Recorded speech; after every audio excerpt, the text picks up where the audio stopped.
মুসাফির কাকে বলে? শরীয়তের আলোকে সফরের বিধান।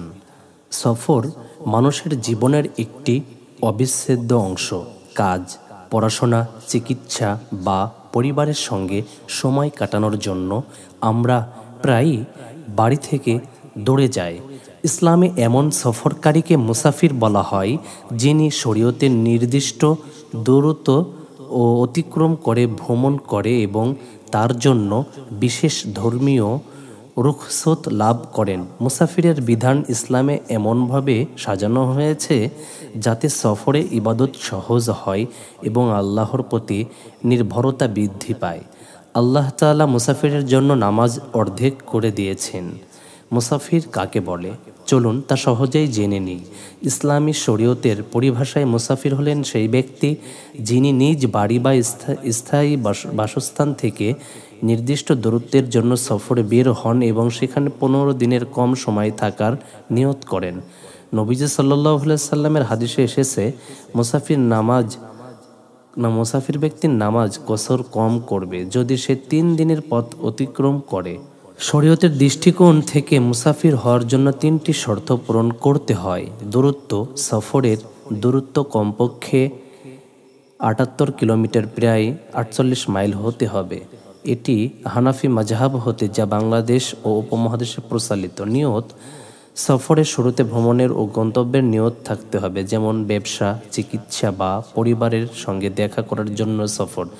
অবস্থানের সময় গন্তব্য 15 দিনের কম থাকার নিয়ত থাকতে হবে। 15 দিন বা তার বেশি থাকার নিয়ত হলে মুসাফিরের বিধান প্রযোজ্য হবে না। মুসাফিরের জন্য শরীয়তের সুবিধা। মুসাফিরের জন্য শরীয়ত কিছু বিশেষ সুবিধা দিয়ে যাতে সফর ইবাদত সহজ হয়। নামাজে কসর। মুসাফির 4 রাকাতের ফরজ নামাজ জোহর, আসর ও এশা 2 রাকাত পড়বেন। নবীজি সাল্লাল্লাহু আলাইহি সাল্লাম বলেন, আল্লাহ তাআলা মুসাফিরের জন্য নামাজ অর্ধেক করে দিয়েছেন। রোজায় অবকাশ। রমজানে সফর থাকলে রোজা না রেখে পরে কাজা করা যায়। কোরআনে বলা হয়েছে, যে ব্যক্তি অসুস্থ ও সফরে থাকে সে অন্যদিকে গণনা পূর্ণ করবে। জামাতের সুবিধা। মুসাফির স্থানীয় ইমামের পেছনে নামাজ পড়লে পূর্ণ নামাজ পড়বেন, তবে একা পড়লে কসর পড়বেন। তায়াম্মুম। পানির অভাবে তায়াম্মুম মাধ্যমে ওযু করা যায়, যা সফরে সুবিধাজনক।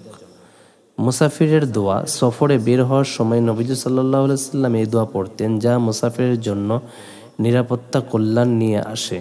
দোয়াটি হলো এই: আল্লাহুম্মা আনতাস সাহিবু ফিস সাফার ওয়াল খলিফাতু ফিল আহল, আল্লাহুম্মা ইন্না নাসআলুকা ফি সাফারিনা জাহাল বিররা ওয়া আত-তাকওয়া ওয়া মিনাল আমালি মা তারদা।